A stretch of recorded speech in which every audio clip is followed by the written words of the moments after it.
Assalamualaikum warahmatullahi wabarakatuh. Saya Hafiz Akusoi. Pada kali ini, materi yang akan dibahas mengenai brachial plexus dan elektrodiagnostis, di mana akan dijelaskan pada elektrodiagnostik ini tentang EMG dan NCS. Yang pertama, brachial plexus.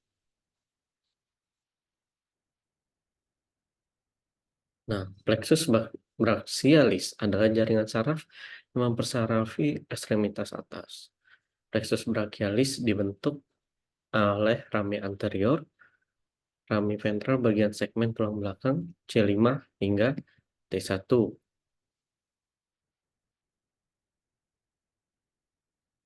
Nah, T1.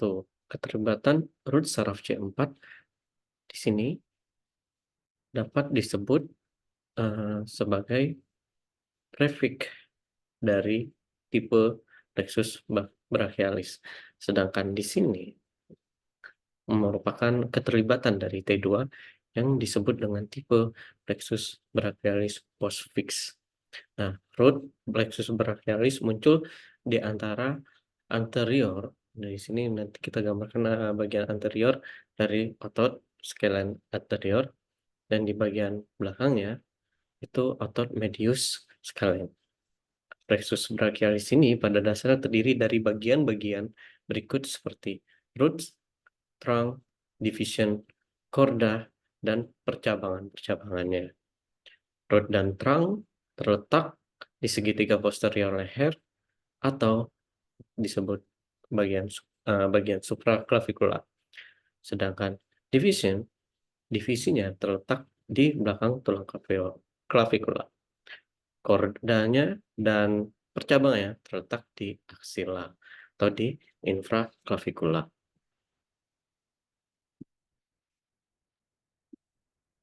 Nah, kemudian plexus brachialis terbentuk dari rami anterior atau ventral rami saraf tulang belakang C5, C6, C7, C8, dan T1.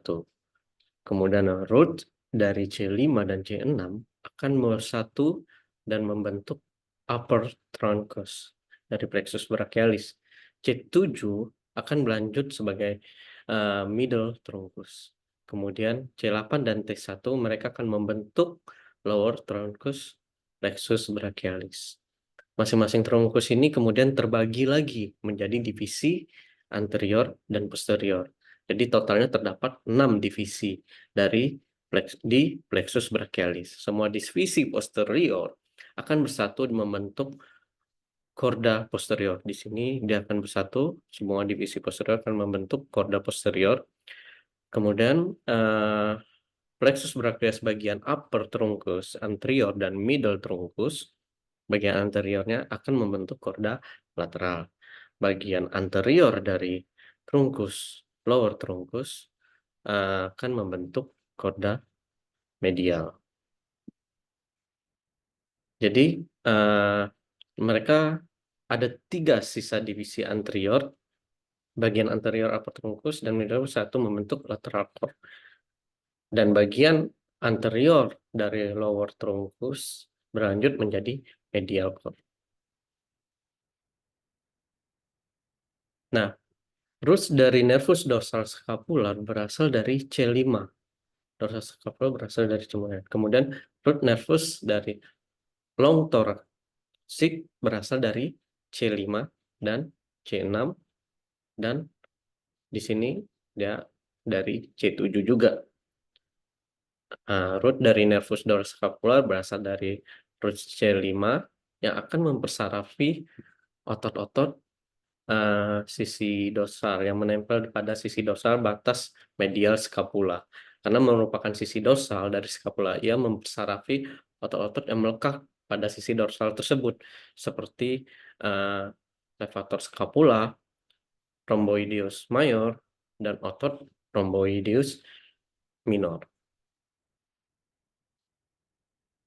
Nah, untuk long thoracic nerve dari akar C5, C6, dan C7 pada plexus brachialis akan mempersarafi musculus serratus anterior. Ketika musculus serratus anterior berkontraksi, dapat membantu mendorong skapula ke depan seperti pada gerakan meninju, gerakan mendorong, dan juga membantu dalam abduksi di atas kepala, yaitu abduksi di atas derajat 90 derajat.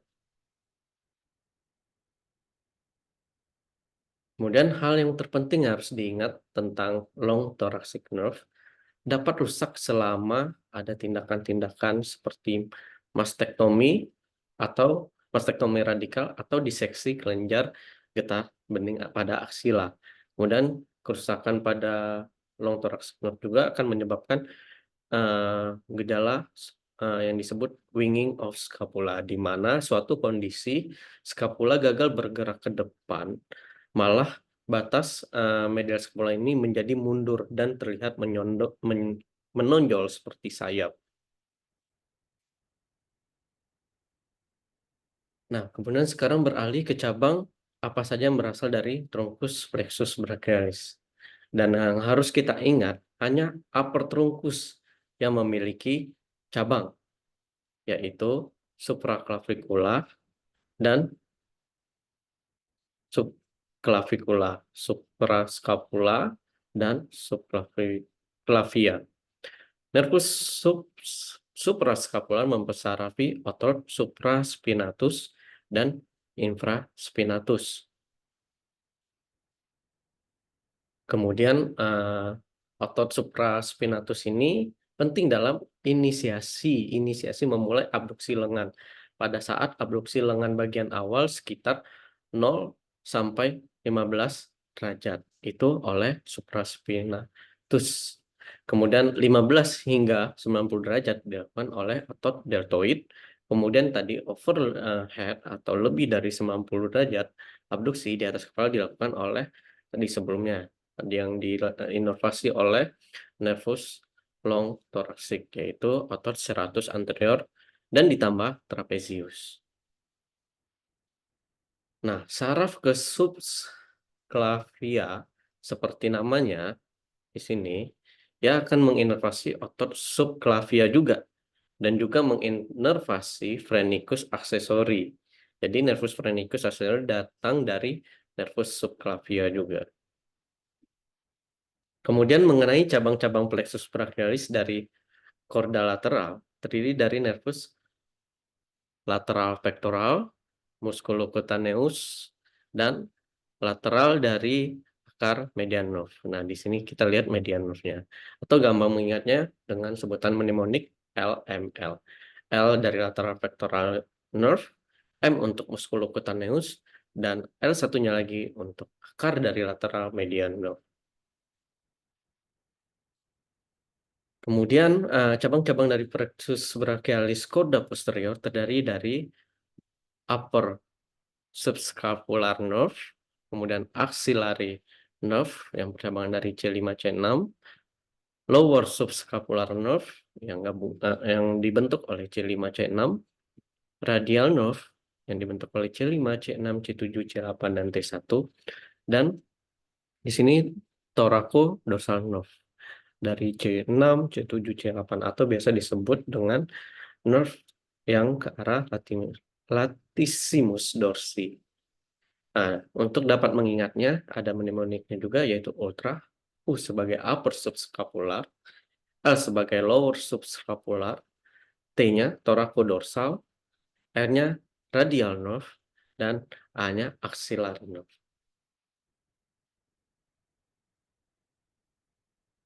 Nah, kemudian untuk cabang-cabang dari korda medial brachial plexus, yaitu medial dari akar median nerve yang dibentuk oleh dari C8-T1, kemudian medial cutaneous nerve untuk forearm yang berasal dari C8 dan T1, kemudian ulnar nerve yang dibentuk oleh C7, di sini dikoreksi C8 dan T1, kemudian medial cutaneous nerve dari off arm berasal dari T1, kemudian medial pectoral nerve dari C8 dan T1. Untuk gampang mengingatnya, dia M4U, yaitu medial root of median, medial cutaneous nerve, medial cutaneous nerve of arm, medial cutaneous of forearm, medial pectoral nerve, dan ulnar nerve. Kemudian, secara kita mempelajari anatominya, kita akan mengkorelasi dengan klinis seperti sebagai contoh yaitu up paralysis. Merupakan, pada up paralysis terjadi kerusakan pada upper truncus. Kita tahu upper truncus itu dibentuk oleh root dari C5 dan C6.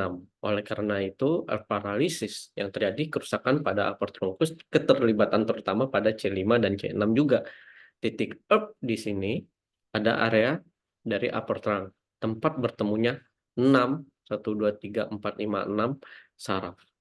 Cedera upper trunk ini biasanya terjadi sebagai trauma lahir saat anak bayi dilahirkan. Anak bayinya yang mengalami paralisis. Di mana pada saat melahirkan terjadi abduksi kepala, leher, bahu pada bayi yang tidak semestinya sehingga mengakibatkan cedera regangan pada upper trunk atau dapat juga terjadi akibat pada kecakaran lalu lintas di mana bahu terjadi benturan pada bahu seperti membentur aspal atau membentur benda keras lainnya sehingga menyebabkan cedera pada upper trunk. Nah, mari kita coba memahami saraf apa saja yang terlibat dalam paralisis.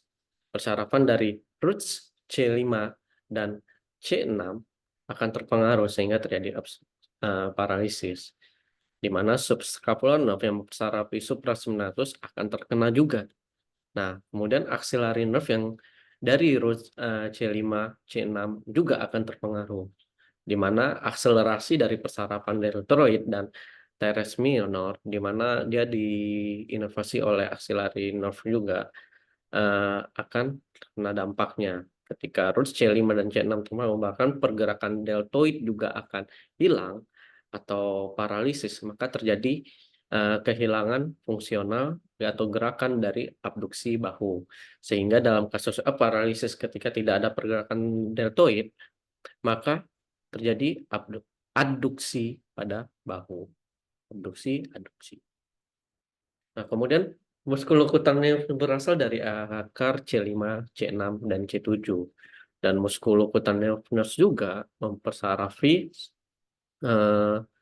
dari otot-otot bicep dan brachialis. Nah, sedangkan brachialis masih menerima persarafan dari C7.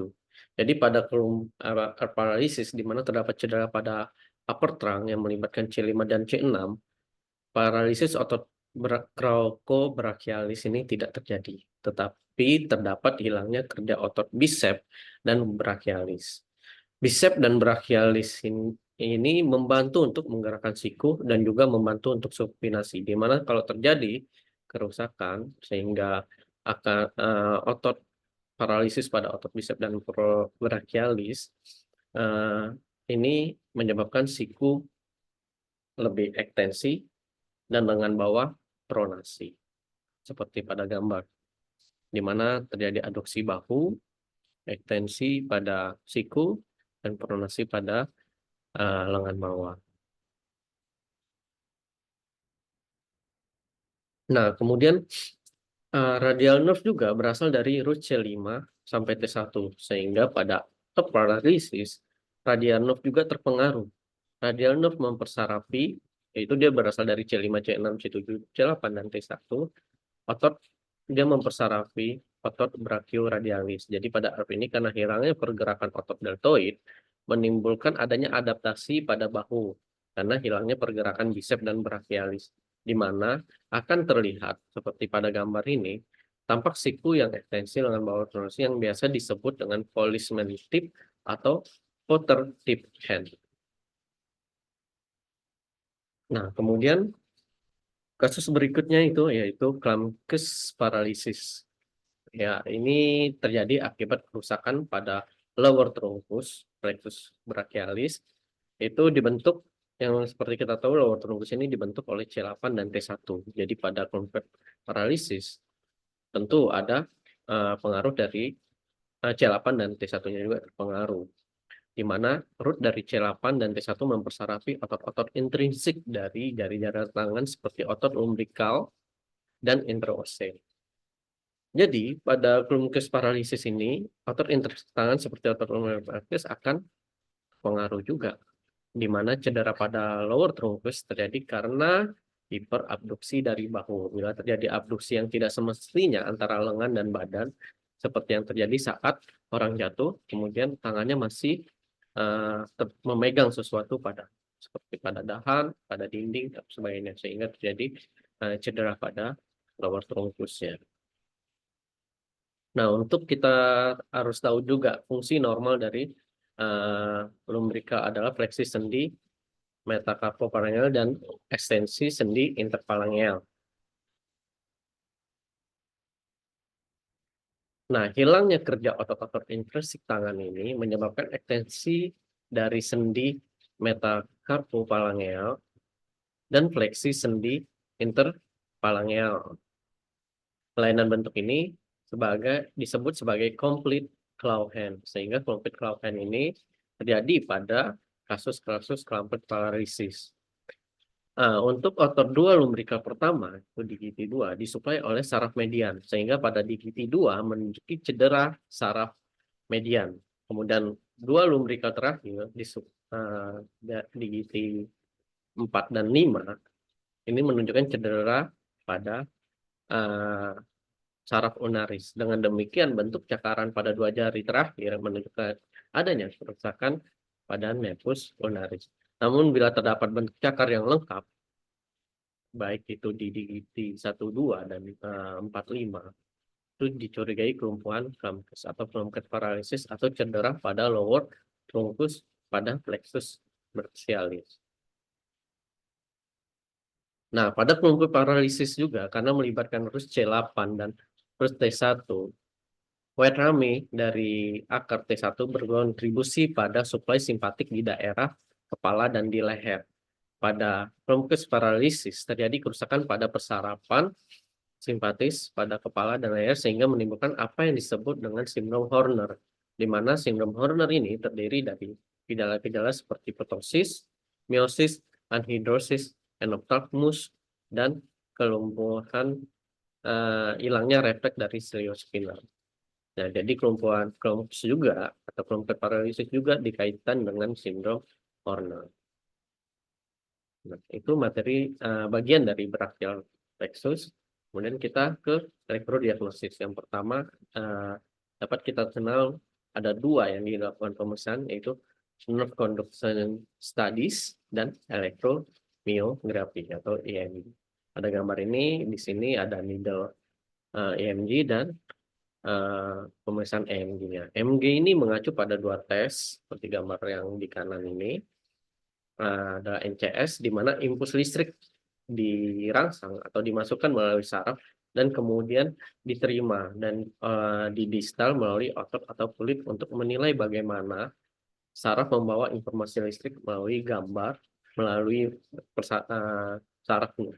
Kemudian gambar di sebelah kiri adalah jarum elektromyografi, jarum EMG tadi secara efektif merupakan sensor yang menangkap aktivitas sensor listrik dari otot.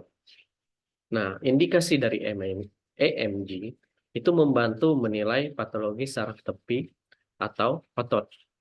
Sebenarnya tidak ada alat untuk menilai patologi dari upper motor neuron, meskipun mungkin ada beberapa temuan non spesifik pada pemeriksaan EMG. Tapi pada dasarnya untuk menilai adanya masalah pada UMN dapat dilakukan gambaran CT scan dengan korelasi klinisnya. Nah, alasan umum mengapa MMG itu dilakukan yaitu gejala kelemahan, kebas atau nyeri neuropatik yang mungkin berasal dari sistem saraf perifer. Pada gambar ini sebelah kanan menunjukkan beberapa tempat di mana patologi umum yang mungkin terjadi. Radikulopati mungkin terjadi seperti radikulopati servikal atau radikulopati lumbar. Jadi pada distal dari neuron motorik yang dapat dilihat pada gambar di medula spinalis ini, dan pada proksimal dari badan dorsal root ganglion, hal yang penting untuk dipahami mengenai apa yang mungkin abnormal dan atau tidak. Kemudian plexopati, baik itu yang kita bahas tadi, brachialis maupun lumbosakral. Nah, Jika terjadi cedera, dapat dinilai juga cedera saraf perifer, apakah itu suatu yang lebih umum seperti CTS, carpal tunnel syndrome, atau mungkin patah tulang yang menyebabkan cederanya saraf perifer. Kemudian adanya gangguan pada neuromuscular junction dan miopati. Hal ini semua adalah patologi yang dapat dinilai dengan studi EMG dan NGS. Nah, studi itu juga, elektrodiagnosisnya itu juga dapat menilai apakah itu cedera pada mielin saja, atau jika ada juga cedera pada akson itu sendiri yang sangat vital. Kita dapat menentukan lokasi yang mana yang cedera, atau untuk menilai tingkat keparahan dari gejala yang diderita pasien, dan membantu untuk menentukan prognosis dan tata laksana lanjutannya. Nah, sebelumnya kita telah bahas mengenai practice brachialis tadi, harus memikirkan tentang anatomi ini secara real time saat kita melakukan penilaian EMG untuk membuat keputusan mengenai otot apa aja yang diuji dan saraf apa yang akan diuji. Kita perlu menguasai anatomi dari cabang dari persarapan sehingga kita dapat berpikir secara real time saat kita memeriksa dan melokalisasi lesi dengan penelitian elektrodiagnostik tersebut. Nah, yang pertama yaitu NCS. NCS secara sederhana dapat hanya menyampaikan impuls listrik melalui saraf, dan kemudian kita menerima impuls listrik itu dengan elektroda. Akan ada amplitudo dan kecepatan yang terkait dengan terdapat bentuk gelombang di sini. Di sini terdapat compound motor unit potensial aksi. Penilaian dilakukan dengan penjumlahan dari sinyal listrik yang kita sampaikan melalui saraf, kemudian yang kita terima oleh otot, sehingga dapat kita nilai amplitudo dan kecepatannya untuk melihat apakah ini adalah sifat normal atau abnormal dari temuan tersebut. Kita dapat menilai latensi waktu mulainya ini dengan satuan ms, dan amplitudenya sebagai MA dari saat stimulasi terjadi hingga potensial aksi muncul. Latensi tersebut mungkin normal jika dibandingkan dengan data normal, atau mungkin terlambat. Keterlambatan tersebut dapat mengindikasi kelainan spesifik tergantung pada temuan tersebut. Nah, ini untuk abnormal NCS, di mana pada gambar ini kita dapat melihat jarak antara waktu yang berhubungan pada saat stimulasi dilakukan dari proksimal dan diterima di distal. Dapat dinilai dengan membandingkan dengan data normatif. Pada sisi kiri ini data normal. Sebagai contoh, kiri bawah ini latensi yang lebih pendek, dan latensi pada gambar di kanan bawah. Jika kita mengukur dari jarak dan waktu antara tempat kita beri impuls ke penerimanya, kita dapat menghitung kecepatan konduksi atau conduction velocity. Seperti kita lihat di bawah kiri bawah ini ada normal untuk distal latensinya 3 ms, kemudian conduction velocity-nya, kecepatan konduksinya normal juga 59 meter per detik. Sedangkan di sebelah kanan ini sangat lambat. Kita lihat di sebelah kanan lambat, di mana distal latensinya itu 12,7 mikrosecond dan conduction velocity-nya 12 meter per detik. Nah, ini menunjukkan adanya sedang adanya proses demyelinisasi. Kemudian abnormal NCS selanjutnya, kita ingin menilai amplitudonya. Dapat dilihat amplitudo pada gambar sisi kiri yang normal ini lebih besar daripada amplitudo gambar ke sebelah kiri. Amplitudo ini dapat kita lihat dari tingginya gelombang. Katakan pada di sebelah kan kiri itu yang normal itu 9 mikrovolt. Kemudian yang di sebelah kanan itu hanya 2. Hal ini memungkinkan terjadinya axonal injury karena hanya ada sedikit saraf untuk menghantarkan impuls listrik ke targetnya. Nah, kemudian elektromyografi atau EMG biasa disebut needle test untuk menilai unit motorik pada otot, penilaian otot saat istirahat, serta saat otot aktif. Konsep penting EMG adalah konsep unit motorik. Unit motorik terdapat pada setiap serabut otot. Pada gambar di sebelah kanan ini membantu memahami sel dari korno anterior, akson serabut otot, yang terkait dengan akson tersebut mewakili unit-unit motoriknya. Di sini ada 3 motor unit, seperti pada gambar. terpisah pada otot. Sebagai contoh kita mengambil sampel pada jarum ini, kita ngambil sampel dan menilai unit motorik ini. Apa yang dilihat secara elektrik pada pengujian ini adalah potensial aksinya yang mewakili unit motorik atau motor unit action potensial atau MUAP yang dinilai. Pada panah hijau ini jarum EMG akan ditempatkan berdekatan dengan atau di dalam ototnya dan kita akan mengambil aktivitas beberapa serat otot yang membentuk spike ini, membentuk unit motorik tersebut. Nah, ketika kita menilai otot saat istirahat, otot harus secara elektrik diam, secara efektif elektrik diam. Secara aktivitas elektrik dalam jumlah singkat saat jarum kita gerakan, hal ini dapat disebut dengan insertional activity. Jika ada lebih banyak atau lebih sedikit insertional activity tersebut, atau jika ada aktivitas berkelanjutan, mungkin adanya kelainan pada satunya. Misalnya jika ada aktivitas elektrik ketika jarum digerakkan, dan kemudian jarum kita berhenti kita gerakan. Tapi masih ada muncul saat otot padahal masih istirahat. Itu gambaran dari abnormalitas. Hal ini dapat menunjukkan aktivitas spontan seperti gelombang tajam positif, seperti di bawah, yang diwakili oleh panah pertama, atau potensial fibrilasi, ini panah potensial fibrilasinya, atau dari yang hal ini dapat mengindikasikan dari patologi otot maupun saraf.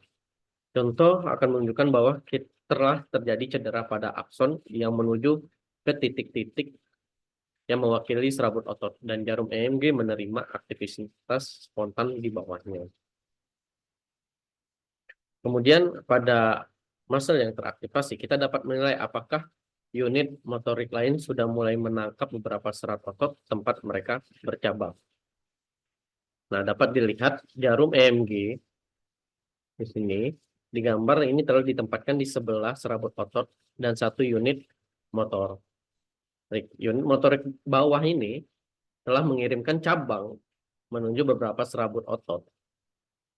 Untuk unit motorik di atasnya, unit motorik di atasnya yang cedera pada aksonnya, sehingga percabangan ekstra tersebut dapat mengubah tampilan khas potensial aksi unit motorik seperti gambar yang di bawah ini, di mana fasenya lebih banyak naik turun dan lebih lebar, di mana dapat kita nilai karakteristik dari ukuran, panjang, tinggi, durasi, dan fase, dan rekrutmen unit motorik dapat menentukan jenis tertentu dari kelainan-kelainan tersebut. Nah, kita kembali lagi ke klinis, skenario klinis yang menjadi salah satu alasan indikasi paling umum mengapa kita melakukan pengujian elektrodiagnostik adalah keluhan pada pasien biasanya dengan keluhan tangan terasa kebas atau nyeri. Dan seringkali kita mendiagnosa dengan carpal tunnel syndrome normal ringan. Hal ini biasanya mewakili cedera demyelinasi pada median nerve saraf setinggi pergelangan tangan karena ini merupakan proses demyelinasi dan bukan proses aksonal. Kita dapat memperkirakan pada kasus demyelinasi ini tensi motorik mungkin akan memanjang atau melambat. Dari latensi puncak respon sensorik mungkin juga akan melambat atau memanjang juga pada puncak latensi sensoriknya. Namun mengingat bahwa aksonnya normal, tidak rusak, kita berharap bahwa pemeriksaan needle EMG untuk sebagian besar akan normal. Kemudian skenario satu lagi yang berbeda yaitu L5 radikulopati. Pada MRI sebelah kanan menunjukkan ekstrusi herniasi pada diskus L4 dan L5 lateral posterior yang sangat besar yang mendorong secara transversing saraf L5. Tanda panah menunjukkan cedera terjadi di proksimal ganglion dorsal. Kemungkinan sensorik seharusnya normal pada sel saraf sensorik. Dan akson saraf sensorik hingga ke kulit kaki seharusnya baik-baik aja. Kemudian cedera terletak di bagian proksimal, sedangkan akson saraf motorik sangat mungkin cedera oleh penekanan tersebut. Sehingga temuan pada penilaian sensorik pada sural nerve atau superfibular nerve kemungkinan besar akan normal. Sedangkan yang kelainan EMG akan terlihat pada otot-otot yang dipersarafi oleh saraf L5 seperti tensor fascial lata yang dipersarafi oleh superior gluteal nerve, fibularis longus yang dipersarafi oleh superficial peroneal nerve, dan otot extensor digitorum brevis, di mana dia dipersarafi juga oleh deep peroneal nerve. Ya, sekian materi mengenai brachial plexus dan elektrodiagnosis. Kurang lebihnya mohon maaf. Wassalamualaikum warahmatullahi wabarakatuh.